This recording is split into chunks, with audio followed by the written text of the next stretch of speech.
আসসালামু আলাইকুম রহমতুল্লাহ। প্রিয় ভাই বোন, মারুফ একাডেমি ইউটিউব চ্যানেলের পক্ষ থেকে সবাইকে স্বাগত জানাচ্ছি। আজকে আমরা ষষ্ঠ ক্লাসে যেটা শিখবো, প্রাইমারি শিক্ষক নিয়োগ পরীক্ষা 2024-এর অলরেডি আমরা 60টা প্রশ্ন ব্যাখ্যা সহ পড়েছি। আজকে আমরা বাকি 61 থেকে প্রশ্নগুলো ব্যাখ্যা সহ পড়ে ফেলবো। দেখেন, 61 নম্বর প্রশ্নে আমাদের যেটা বলা ছিল, বাংলা বর্ণমালায় বলা ছিল কি যে বাংলা বর্ণমালায় মাত্রাহীন বর্ণের সংখ্যা কত? মাত্রাহীন বর্ণের সংখ্যা কত? মাত্রাহীন বর্ণের সংখ্যা। আচ্ছা, মাত্রাহীন বর্ণের সংখ্যা আমরা সবাই কিন্তু জানি যে 10টি হচ্ছে আমাদের মাত্রাহীন বর্ণের সংখ্যা রয়েছে, 10টি। যার মধ্যে যদি একটু ব্যাখ্যা সহকারে পড়তে চাই, এটাকে যদি দুই ভাগে আমরা ভাগ করি, একটা হচ্ছে স্বরবর্ণের ক্ষেত্রে মাত্রাহীন বর্ণ রয়েছে, হচ্ছে স্বরবর্ণের ক্ষেত্রে মাত্রাহীন বর্ণ রয়েছে 4টি। এখন যদি বলি যে ভাই কোন 4টি, এই 4টির মধ্যে রয়েছে এ, এই 4টির মধ্যে রয়েছে ওই, ও এবং ও, এই 4টা হচ্ছে আপনার স্বরবর্ণের মধ্যে। যদি বলা হয় যে ব্যঞ্জন বর্ণের ক্ষেত্রে কয়টি রয়েছে, ব্যঞ্জন বর্ণ ভাই স্বরবর্ণ যদি 4টা হয়, বাকি থাকে কয়টা? 6টা। তাহলে এই 6টা হচ্ছে আমাদের ব্যঞ্জন বর্ণের। যেমন কি কি আছে? উ আছে, তারপর হচ্ছে আপনার ইও আছে, হ্যাঁ, তারপর হচ্ছে হসন্তত আছে, তারপর অনুস্বর আছে, তারপর হচ্ছে বিসর্গ আছে, তারপর হচ্ছে চন্দ্রবিন্দু আছে। এগুলো হচ্ছে মাত্রাহীন বর্ণ রয়েছে ব্যঞ্জন বর্ণের ক্ষেত্রে। তাহলে এখান থেকে এই জায়গাটা জানলে হবে। আরো যদি আমরা একটু এক্সট্রা তথ্য জানতে চাই, সেটা হচ্ছে বাংলা বর্ণমালা, মনে রাখবেন বাংলা বর্ণমালা রয়েছে কিন্তু একটা, বাংলা বর্ণমালা রয়েছে একটা, কিন্তু বর্ণ রয়েছে হচ্ছে টোটাল 50টি। এই জায়গাটা আমাদের জন্য গুরুত্বপূর্ণ। এরপরে চলেন 52 নম্বর কোশ্চেনে আমরা যদি একটু যাওয়ার চেষ্টা করি, সরি 62 নাম্বার কোশ্চেনে যদি একটু যাই, 62 নম্বর কোশ্চেনে আমাদেরকে বলা হয়েছে যে কোন ব্রিটিশ, খেয়াল করেন, কোন ব্রিটিশ কোন ব্রিটিশ শাসকের সময়ে, কোন ব্রিটিশ শাসকের সময়ে সময়ে ভারত উপমহাদেশ স্বাধীন হয়? ভারত উপমহাদেশ, ভারত উপমহাদেশ হচ্ছে স্বাধীন হয়, ভারত উপমহাদেশ হচ্ছে স্বাধীন হয়। আচ্ছা, এটা আমরা সবাই কিন্তু জানি, এটা ছিল হচ্ছে মূলত লর্ড মাউন্টব্যাটেনের সময়। যেটা ছিল হচ্ছে লর্ড মাউন্টব্যাটেনের সময় কিন্তু ভারত স্বাধীন হয়। লর্ড মাউন্টব্যাটেন তখন ক্ষমতায় ছিলেন, লর্ড মাউন্টব্যাটেনের সময়। লর্ড মাউন্টব্যাটেন অর্থাৎ যেটা আমরা যদি একটু বলি যে এই লর্ড মাউন্টব্যাটেন কিন্তু 1947 সালের মার্চ থেকে আগস্ট পর্যন্ত যে ভারতের ভাইসরয় এবং গভর্নর জেনারেল কিন্তু ছিলেন, এবং তিনিই কিন্তু, পরীক্ষাটা আসে যে ভারতের শেষ ভাইসরয়, ইনি কিন্তু ভারতের শেষ ভাইসরয় ছিলেন, শেষ ভাইসরয় বলা হয় নাকি। এবং এই লর্ড মাউন্টব্যাটেনের সময় তাহলে ভারত উপমহাদেশ স্বাধীন হয়, এখান থেকে এইটুকু জানলে আমাদের হয়ে যাবে। এবং এই লর্ড মাউন্টব্যাটেন কিন্তু স্বাধীন ভারতের প্রথম গভর্নর জেনারেল কিন্তু নিযুক্ত হয়েছিলেন। তাহলে এই জায়গাটা আমাদের জন্য খুবই গুরুত্বপূর্ণ কোশ্চেন। এরপরে চলেন 63 নাম্বার প্রশ্নে একটা ম্যাথ কোশ্চেন ছিল। 63 নাম্বার কোশ্চেনে ছিল এরকম যে দুইটি সংখ্যার লসাগু 84 এবং গসাগু হচ্ছে 14। গসাগু 14 বলা হয়েছে, একটি সংখ্যা একটি সংখ্যা অপর সংখ্যার একটি সংখ্যা অপর সংখ্যার 2/3, অপর সংখ্যার 2/3 যদি 2/3 হয় তাহলে প্রশ্ন ছিল হচ্ছে ছোট সংখ্যাটি কত। প্রশ্ন হচ্ছে কি যে ছোট সংখ্যাটি কত। এখন আসেন, এটা আপনি লিখে নেন, যে ধরে নেন, যে ধরি 2/3 মানে কি, বড় সংখ্যা 2/3 মানে 2/3, তা বড় হচ্ছে 3, এটা হচ্ছে ছোট।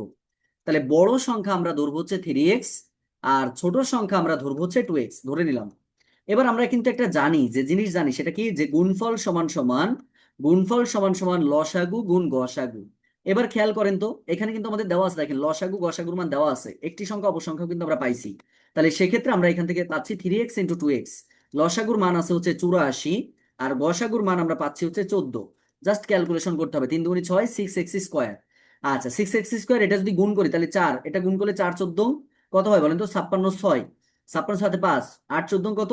তাহলে টোটাল 117 হয়। তার মানে সেক্ষেত্রে আমরা হচ্ছে 1176। তার মানে x² সমান সমান 1176 ভাগ হচ্ছে 6, কাটাকাটি করলে পাবেন হচ্ছে 6, 6 কে 6, তাহলে এখান থেকে থাকবে 5 7, তার মানে কত হয় বলেন তো?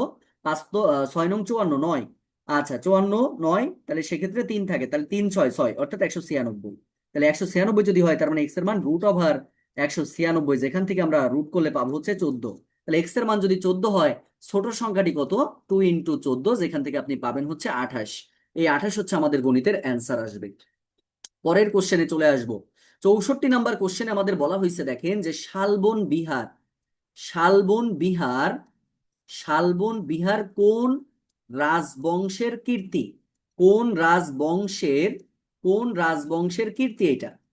আচ্ছা, এটা মনে রাখবেন যে শালবন বিহার কোন রাজবংশের কীর্তি? ভাই শালবন বিহার কিন্তু এটা এটা হচ্ছে শালবন বিহার বলছে। শালবন বিহার হচ্ছে এক কথায় প্রাচীন ভারতের নিদর্শনের মধ্যে একটা। তো এই শালবন বিহার মূলত ছিল হচ্ছে আপনার দেব বংশের কীর্তি। এটা কাদের ছিল? দেব বংশের কীর্তি ছিল, দেব বংশের কীর্তি। আবার ওই যে পাল, ধর্মপাল, ওটা উনি কিন্তু আবার কি নির্মাণ করছিল? ওই যে আপনার হচ্ছে মহাস্থানগড়ে যেটা ছিল সেটা কিন্তু উনি করছিলেন, এটা আপনারা জানেন। তো শালবন বিহার হচ্ছে প্রাচীন এক কথায় প্রাচীন সভ্যতার নিদর্শনগুলোর মধ্যে একটা, যেটা হচ্ছে আপনার কুমিল্লা জেলার যে লালমাই, ময়নামতি প্রত্নতাত্ত্বিক অসংখ্য স্থাপনার মধ্যে একটা, এবং যেটা কিন্তু সপ্তম থেকে 1200 শতকের মধ্যে, যেটা ছিল হচ্ছে সপ্তম থেকে 1200 শতকের মধ্যে নিদর্শনটা পাওয়া গিয়েছিল।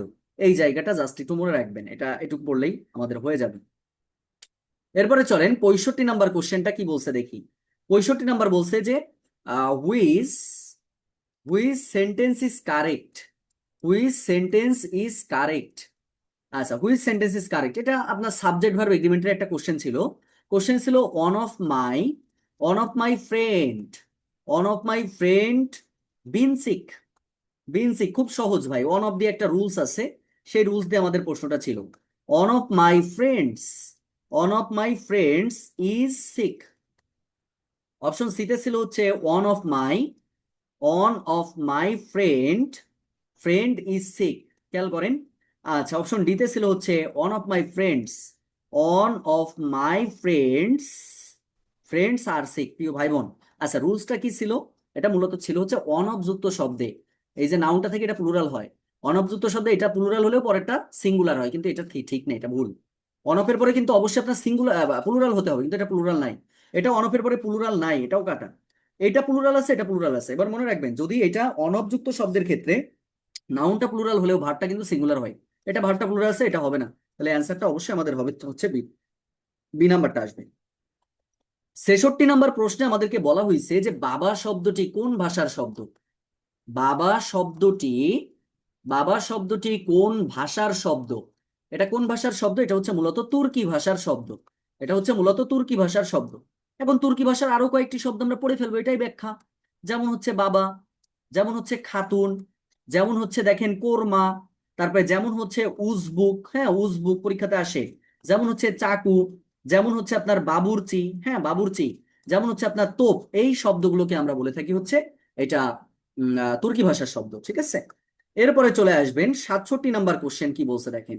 67 নাম্বার কোশ্চেনে বলছে যে আন্দামান এবং নিকোবর দ্বীপ, নাম শুনে থাকবেন সবাই, আন্দামান ও নিকোবর দ্বীপ, এরকম লিখে করাচ্ছি যাতে আপনারা লেখার সুযোগ পান। নিকোবর দ্বীপ পুঞ্জের রাজধানী কোনটি? বা এটা সরাসরি প্রশ্ন, রাজধানী কোনটি এটা যে না জানবেন এটা পারবেন না ভাই। তো এটা রাজধানীটার নাম ছিল হচ্ছে মূলত পোর্ট ব্লেয়ার।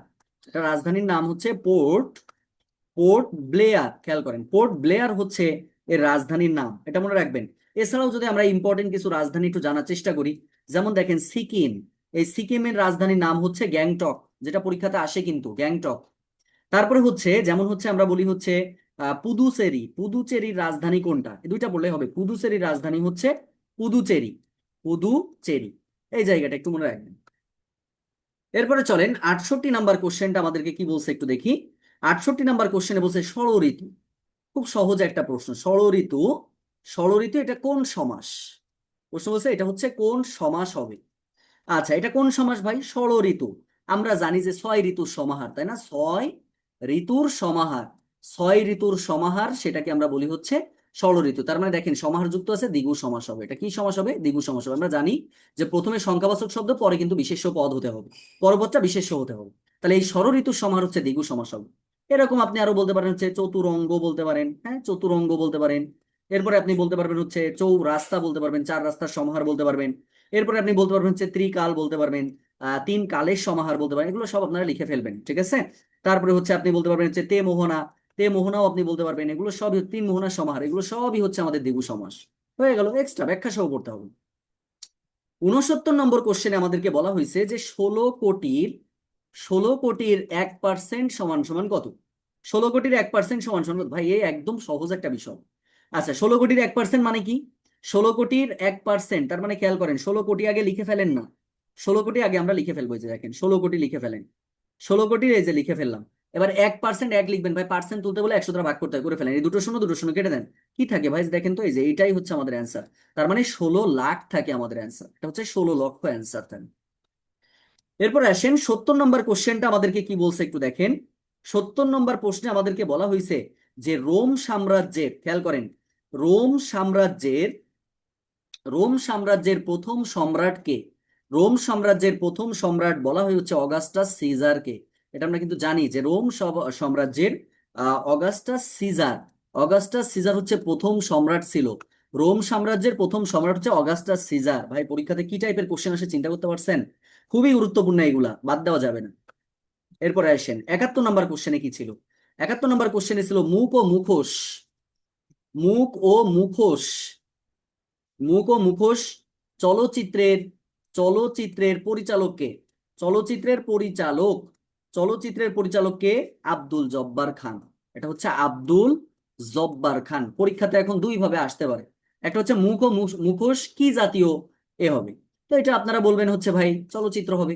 এবার এটা লিখেছেন কি আব্দুল জব্বার খান লিখেছেন, এটা হচ্ছে আব্দুল জব্বার খান লিখেছেন।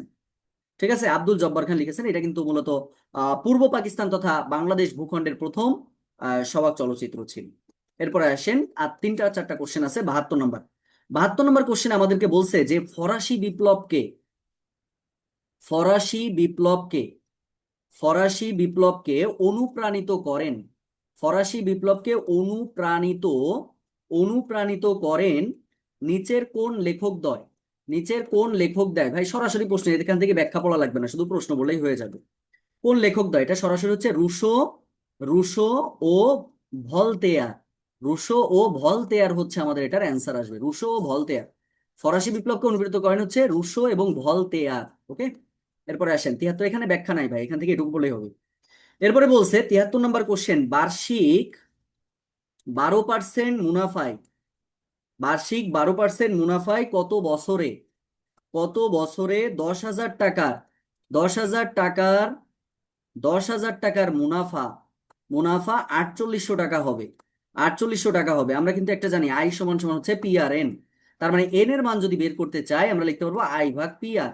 আয়ের মান কত ভাই, এখানে আয়ের মান দেখেন এই যে দেওয়া আছে 4800, লিখে ফেলেন 4800, নিচে হচ্ছে পি এর মান কত লিখবেন 10,000, ইন্টু আর এর মান হচ্ছে 12%, 12 লিখবেন, আর পার্সেন্ট উপরে গেলে ভাই 100 দ্বারা গুণ হয়ে যায় উপরে। তাহলে ক্যালকুলেশন করেন, দুটো শূন্য কেটে দিলাম, দুটো শূন্য কেটে দেন, 12 4 12 48, তার মানে বছর হচ্ছে 4 বছর, 4 বছর হচ্ছে আমাদের এটার অ্যান্সার আসবে। আর দুটি কোশ্চেন আছে। 74 নম্বর প্রশ্নে আমাদের কি বলা হয়েছে দেখেন।